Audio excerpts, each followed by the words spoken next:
The first alien ship arrived on a Tuesday morning in March. It came down slowly through the clouds above Seoul, its silver body catching the sunlight like a mirror. People stopped in the streets. Cars pulled over. Children pointed at the sky. The whole world held its breath. The ship landed in an empty field outside the city. Within hours, every camera on Earth was pointed at it. Military forces surrounded the area, but they kept their distance. No one knew what to do. No one had ever prepared for this moment. The aliens called themselves the Melthani. They were tall, thin creatures with pale blue skin and 6 eyes arranged in 2 rows across their faces.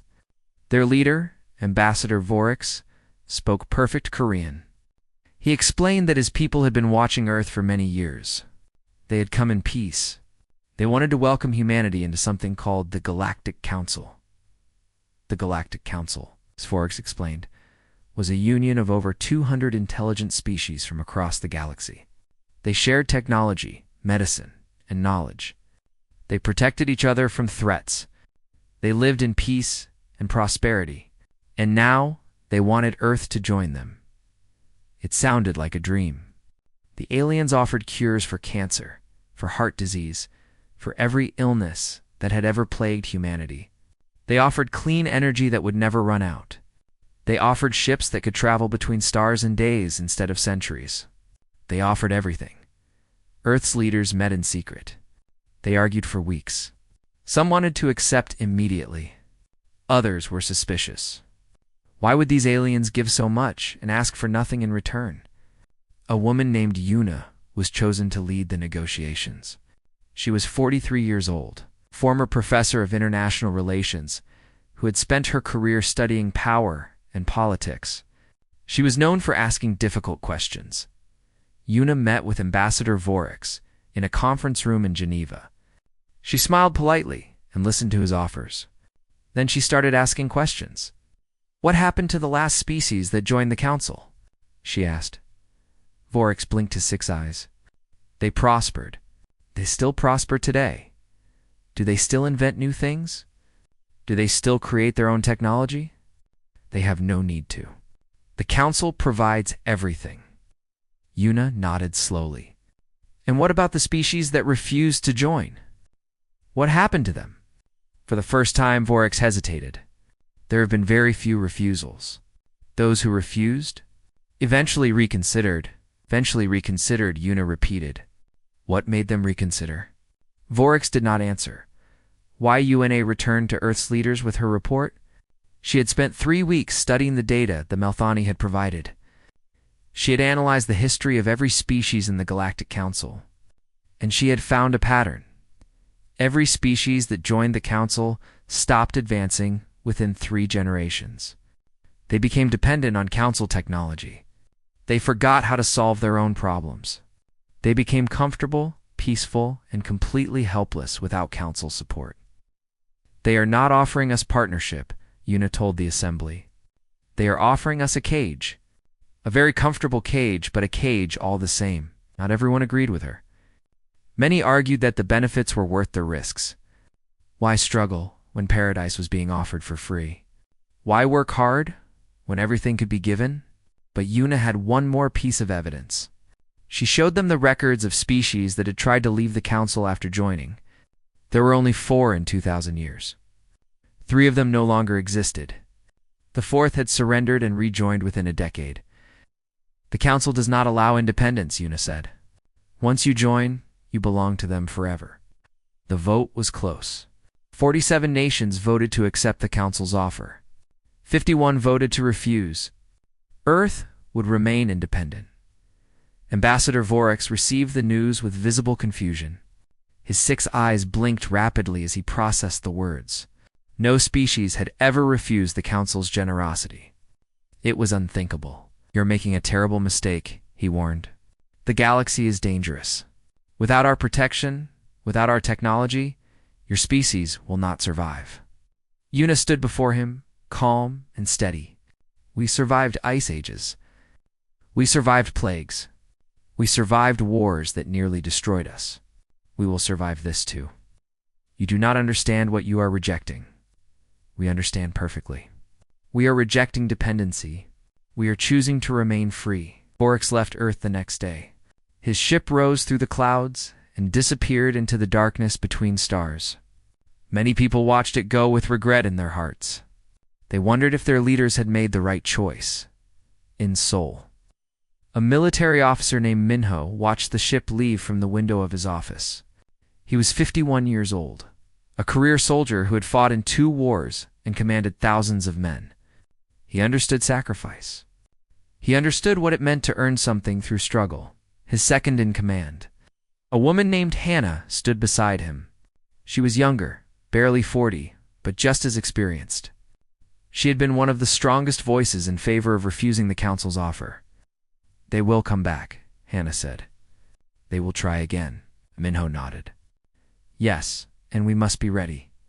"Ready for what?" "They have technology we cannot imagine. Ships we cannot match. Weapons we cannot defend against." Minho turned to look at her.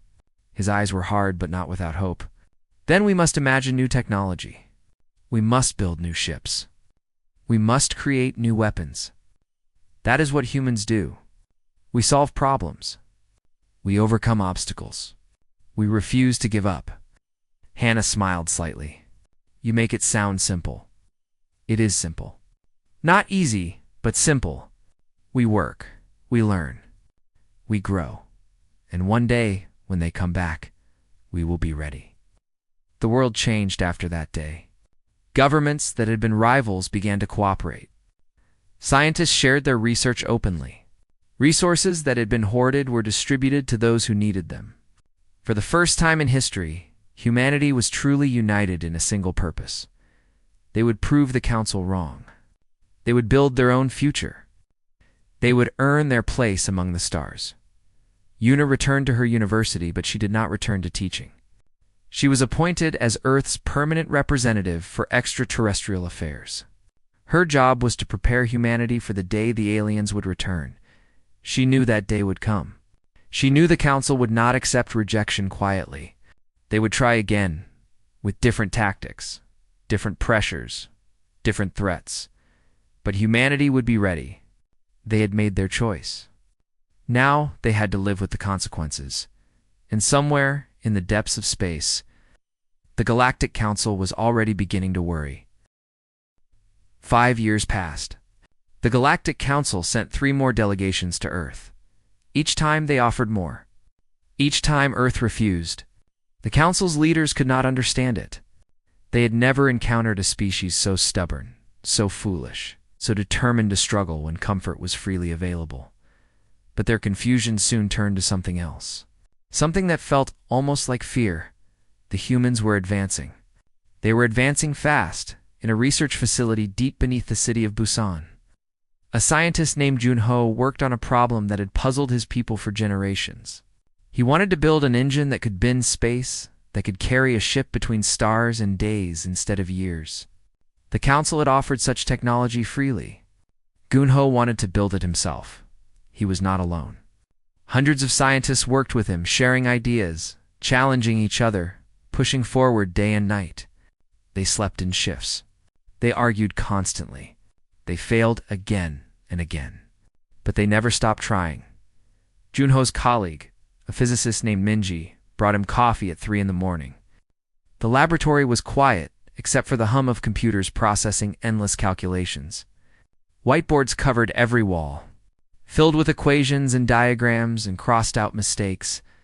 The council's engines fold space using gravitational manipulation, Minji said, setting the cup on his desk. "We have been trying to copy their method. Maybe that is the problem." Junho looked up from his work. His eyes were red from lack of sleep, but his mind was still sharp. "What do you mean?" "Their method is elegant. Beautiful, even. But elegant is not always efficient. What if there is another way?" They worked together through the night. By morning, they had the beginning of a new theory. By the end of the month, they had a prototype. By the end of the year, they had a working engine. It was ugly. It was loud. It used more power than the council's designs. But it worked. And it was theirs. The first human-built starship launched from a platform in the Pacific Ocean. They called it the Defiance. It was not graceful like the Council's vessels. It looked like something built in a hurry by people who had never built a starship before. Because that was exactly what it was. Captain Taiwu stood on the bridge as the engines powered up. He was 45 years old, former naval commander who had volunteered for this mission knowing he might never come home. His crew of 30 had made the same choice. "Ready?" asked his communications officer, a young woman named Yunji. Taiwu gripped the railing. "Ready." The ship jumped. One moment they were orbiting Earth, the next moment they were 3 star systems away. Floating in empty space, surrounded by stars no human had ever seen up close, Yanji laughed. It was a sound of pure joy. It worked. It actually worked. Taiwu smiled. "Send a message home. Tell them we made it." The message reached Earth within minutes. The news spread across the planet within hours. Humanity had built its own faster-than-light engine. The impossible had become possible. Far across the galaxy, the Council received the news as well. They had been monitoring Earth's communications since the first refusal. What they heard filled them with growing alarm. Ambassador Vorex presented his report to the Council's Security Division. His voice trembled slightly as he spoke. "They reverse-engineered our communication frequencies within 8 months of first contact. They built their own FTL engine in 5 years.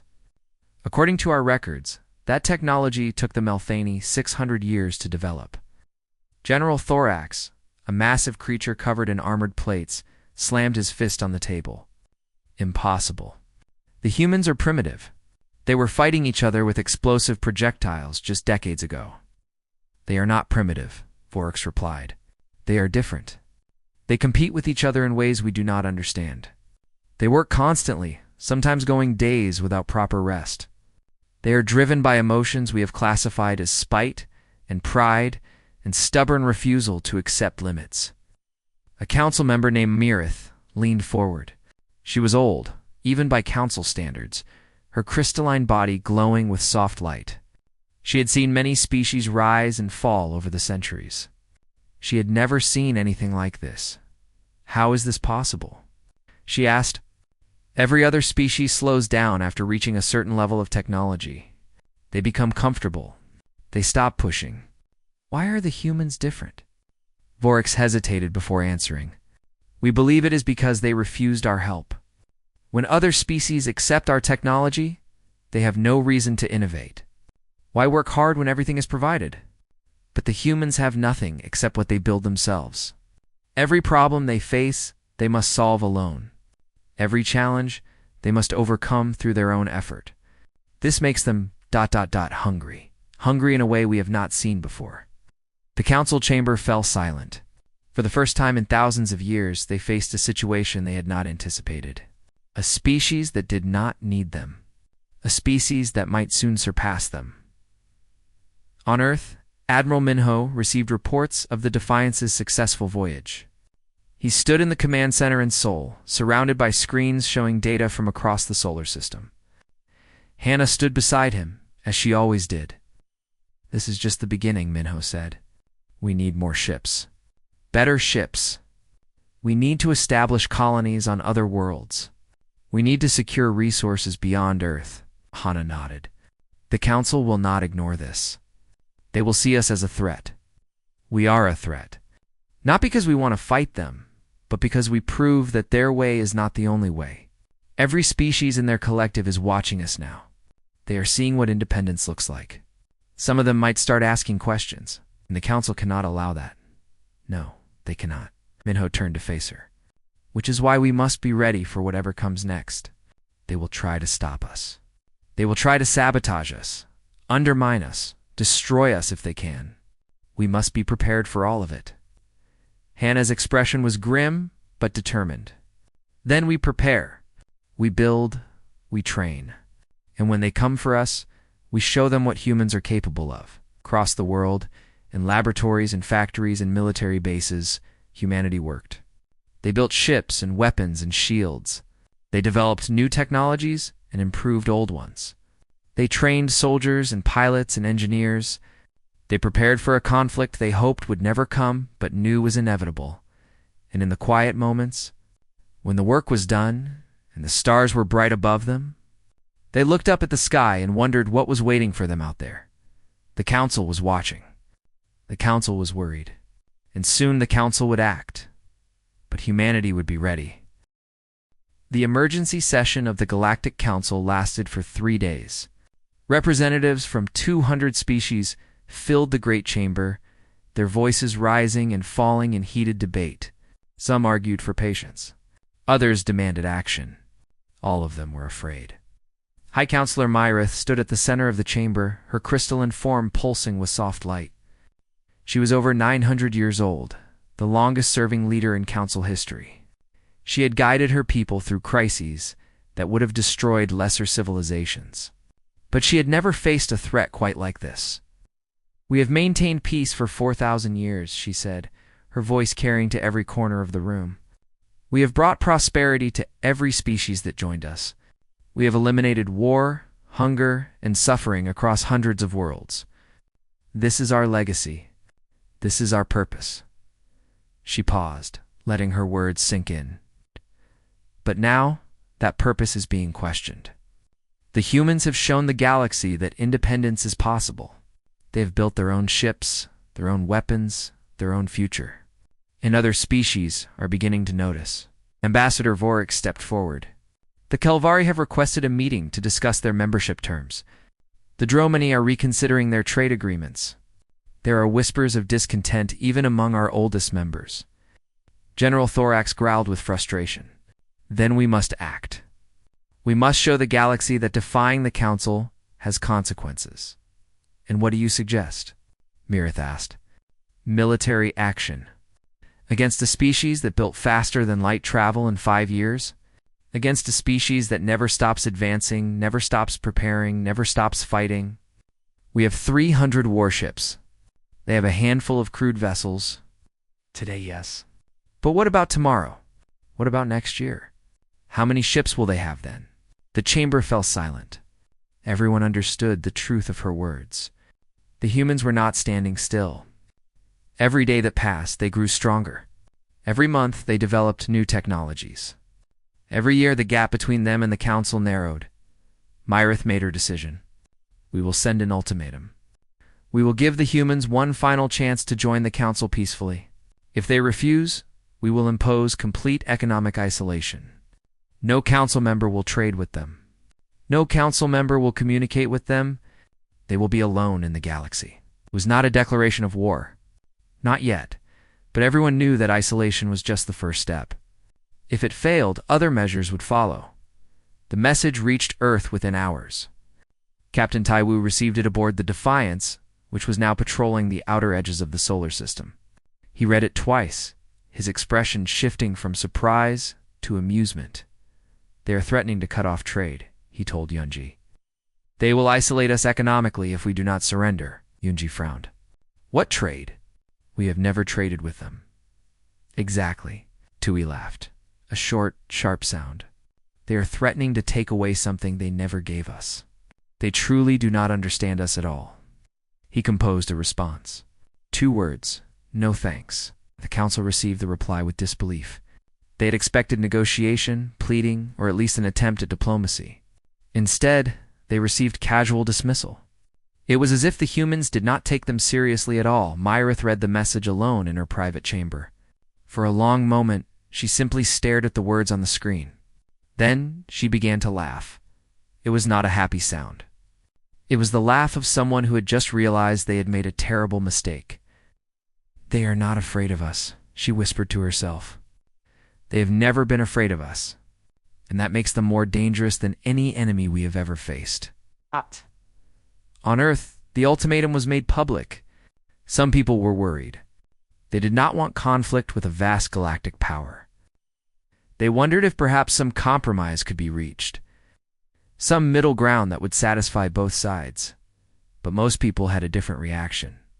They were angry. Yuna addressed the United Nations Assembly in New York.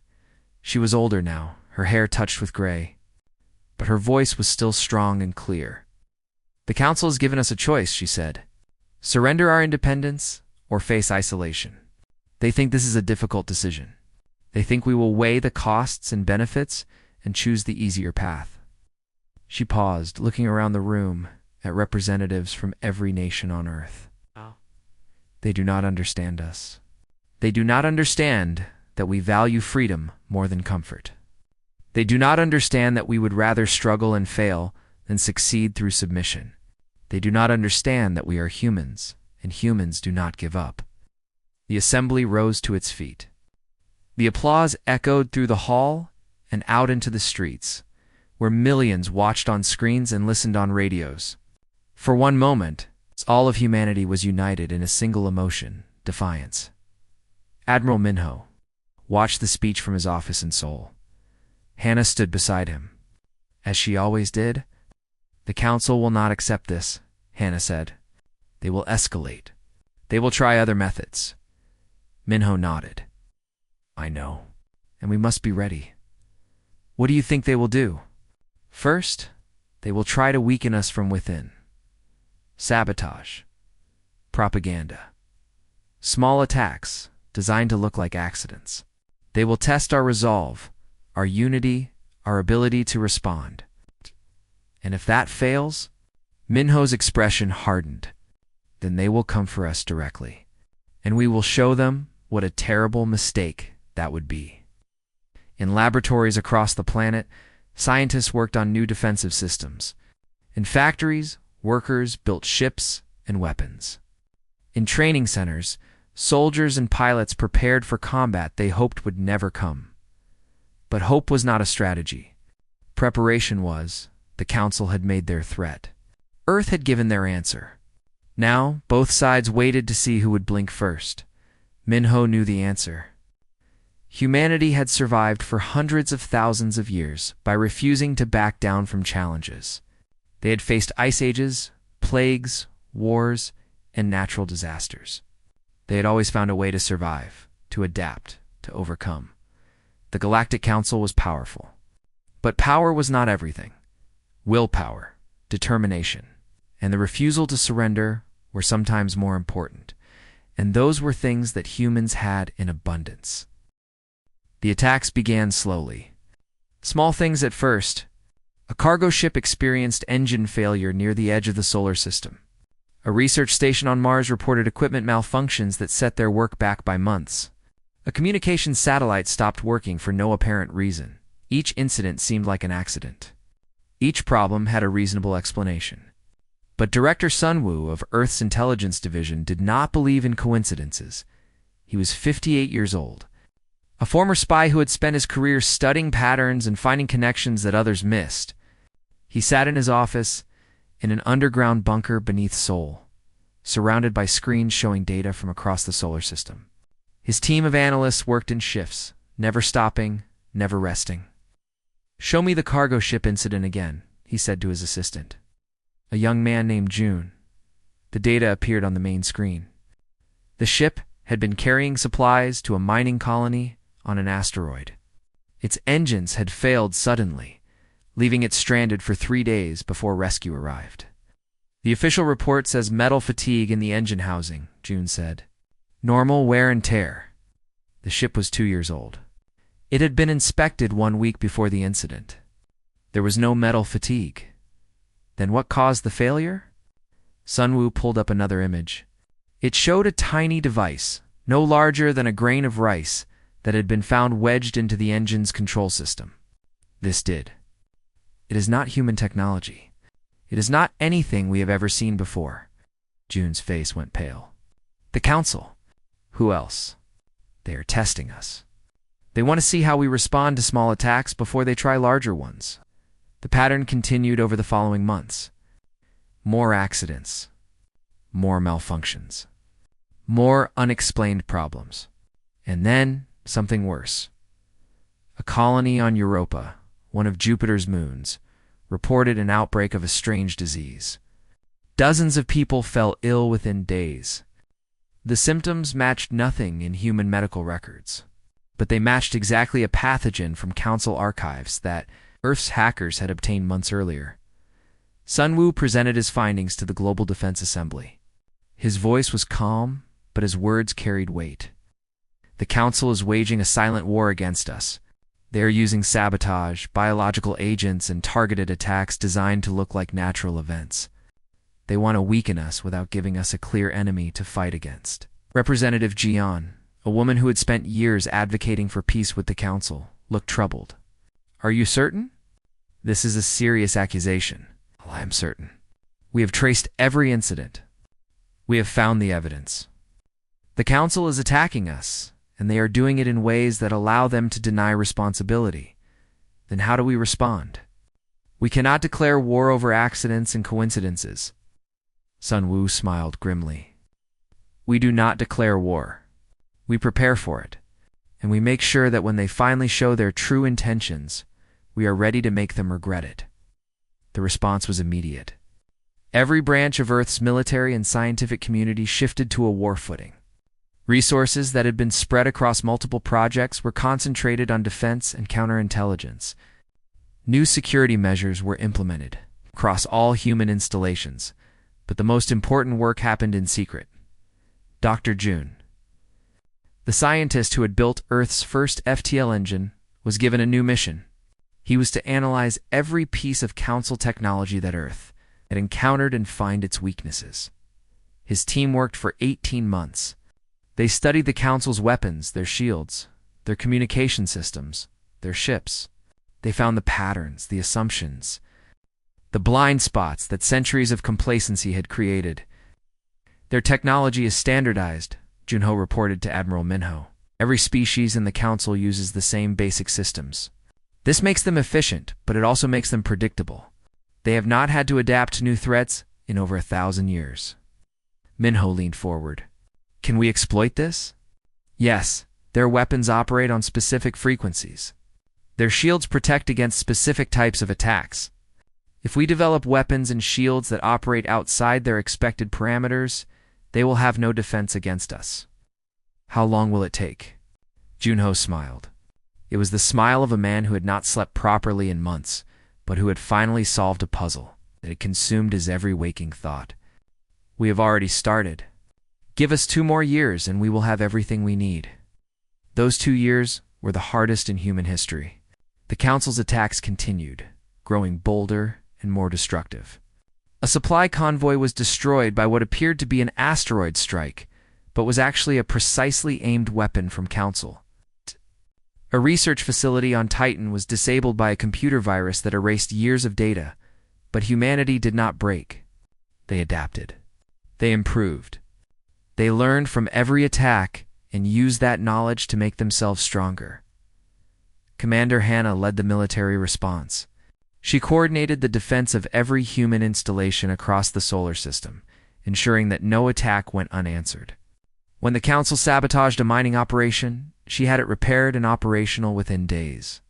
When they destroyed a convoy, she found alternative supply routes. They're trying to exhaust us, she told Minho during a late-night strategy session. They think if they hurt us enough, we will surrender. Will we? Hannah's expression was hard. Never.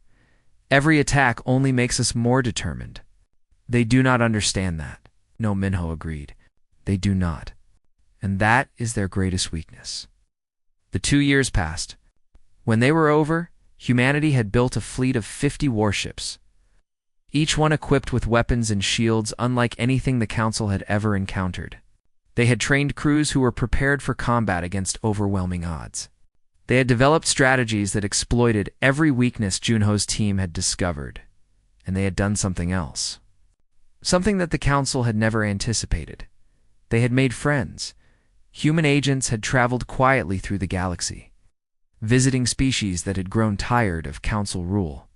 They did not offer alliance or military support. They simply shared information. They told stories of Earth's defiance. They showed that independence was possible. Some species listened. Some began to remember what freedom felt like. The Council noticed too late. By the time they realized what was happening, the seeds of doubt had already been planted across their entire collective. High Counselor Mirith received the reports with growing alarm. The humans were not just defending themselves. They were undermining the very foundation of Council power. We must act now, General Thorax insisted. We must crush them before they grow any stronger. Mirith knew he was right. The time for subtlety had passed. The time for direct action had come. She gave the order. 300. Warships began moving toward the Sol system. The final confrontation was about to begin. The Council fleet emerged from faster-than-light travel at the edge of the Sol system. 300 warships arranged themselves in perfect formation, their weapons charged, their shields active. They surrounded the entire solar system like a net, blocking every possible escape route. High Counselor Myrith stood on the command deck of her flagship. She had come personally to witness the end of humanity's rebellion. She wanted to see the moment when they finally understood that resistance was futile. She opened a channel to Earth. Her voice carried across the void of space, reaching every human installation, every ship, every colony. People of Earth, this is your final warning. You have defied the Galactic Council for too long. You have rejected our friendship, our protection, and our generosity. Now you face the consequences. She paused, letting the weight of her words sink in. Surrender immediately. Disarm your ships. Accept council membership. Do this, and your people will be treated with dignity. Resist, and you will be destroyed. You have 1 hour to respond. The message ended. Myrith waited, confident in her victory. The humans had 50 ships against her, 300. They had technology that was decades behind council standards. They had no allies, no support, no hope at least. That was what she believed. Admiral Minho received the ultimatum aboard the Defiance II, the flagship of Earth's fleet. He read it carefully, then turned to Commander Hannah. 1 hour, he said. That is generous of them. Hannah smiled slightly. They are giving us time to panic, to argue among ourselves, to break, then they do not know us very well. Minho activated the ship's communication system. All ships. This is Admiral Minho. You have heard the Council's message. You know what they are asking? And you know our answer. He looked around the bridge at his crew. They were young, most of them. They had trained for years for this moment. They were scared he could see it in their eyes, but they were also determined. We did not build these ships to surrender them. We did not train to give up. We did not spend years preparing for this moment just to back down when the enemy finally shows its face. He stood straighter, his voice growing stronger. Today we show the galaxy what humans are made of. Today, we prove that courage matters more than numbers. Today, we fight, and we win. The fleet responded with a roar of approval that echoed through every ship. 50 vessels powered up their engines and moved into formation. They were outnumbered 6-1. They had never fought a real battle in space, and they were not afraid. Mirith watched the human fleet approach on her tactical display. She frowned slightly. Something was wrong. The humans were not fleeing. They were not trying to negotiate. They were actually preparing to fight. They're insane, General Thorax muttered beside her. They cannot possibly think they can win. Launch all fighters, Mirith ordered. Destroy them quickly. I want this over before they can embarrass us further. The Council fleet moved forward. 300 ships against 50. Thousands of fighters against hundreds. Overwhelming force against desperate courage. The battle began. And nothing happened the way the Council expected. The human ships moved in patterns that the Council's computers could not predict. They did not follow standard formations or standard tactics. They improvised, adapted, changed their approach moment by moment. The Council's targeting systems, designed for predictable opponents, struggled to track them. Captain Taiwu led a squadron of 10 ships directly into the heart of the Council formation. His weapons fired at frequencies the Council shields were not designed to block. Enemy vessels that should have shrugged off his attacks instead flickered and died as their systems overloaded. "Oh, their shields are failing," Yunji reported, surprise in her voice. "Our weapons are getting through." "Of course they are," Taiwu replied. Dr. Junho knew exactly what frequencies to use. "Now keep firing." Across the battlefield, similar scenes played out. Human ships targeted the weak points that Junho's team had identified. They exploited the standardization that had made the Council so efficient and so vulnerable. They fought with a ferocity and creativity that the Council had never encountered. Mirith watched her fleet crumble. Ship after ship fell silent, their systems disabled, their crews helpless. The humans were not destroying them, she realized. They were disabling them, capturing them, turning the Council's own vessels into prisoners. "This is impossible," Thorax shouted. "They are primitives. They cannot be doing this." "Clearly they can," Mirith replied quietly. "We underestimated them. We have been underestimating them from the beginning." The battle lasted 11 minutes. When it was over, half the Council fleet was disabled. The other half was retreating at full speed, their commanders desperate to escape the impossible humans who had shattered everything they believed about warfare. Human. Ships surrounded Mirith's flagship. There was nowhere to run. A communication request appeared on her screen. She accepted it. Admiral Minho's face appeared before her. He looked tired but calm. There was no triumph in his expression, no gloating. He simply looked at her and waited. "You have won?" Mirith said. "What do you want?" "Nothing," she blinked. "Nothing. You have defeated the greatest military force in the galaxy. You could demand anything. We do not want your territory. We do not want your resources. We do not want your membership or your technology or your submission. We just want to be left alone." Mirith was silent for a long moment. She had ruled the Council for centuries. She had brought hundreds of species under its banner. She had never met anyone who wanted nothing from victory except peace. "You will rebuild your fleet," she said. "You will come back stronger. Perhaps. But we will not attack you. We will not conquer you. We will not force you to join us or become like us. That is the difference between us and you. And if other species leave the Council, if they follow your example," Minho shrugged, "then they will make their own choices, just as we did." Ambassador Yuna arrived on Mirith's ship an hour later. She was escorted by human soldiers, but they treated the Council crew with respect. No one was harmed. No one was humiliated. Yuna met Mirith in the ship's conference room. They sat across from each other, two leaders from two very different worlds. "I have spent my entire life building the Council," Mirith said. "I believed we were creating something good, something that would last forever." "Perhaps you were," Yuna replied. "But forever is a long time. Things change. Species change. The galaxy changes. You cannot keep everything the same just because you are afraid of what might happen if it changes and what will happen now." Yuna looked out the window at the stars. Human ships floated among disabled Council vessels, their crews working to repair systems and prepare everyone for the journey home. Now we all learned something new. You learn that the galaxy does not belong to you. We learn what it means to truly be free, and everyone else learns that they have choices they never knew existed. You are naive. Freedom is chaos. Without the Council, species will fight each other. They will destroy each other, or maybe they will surprise you, just like we did. Mirith had no answer for that. She watched as the human ambassador stood and walked toward the door. "We will send your ships home," Yuna said. "Your crews will be returned safely. We ask nothing in return except this. Leave us in peace. Let us live our own lives, make our own mistakes, find our own way." She paused at the doorway. "That is all we have ever wanted, and it is all we will ever ask." 1 decade later, 47 species had left the Galactic Council. The collective that had dominated the galaxy for millennia was slowly dissolving, replaced by something new, something messier. Something freer. Earth did not become an empire. Humans did not rule the galaxy.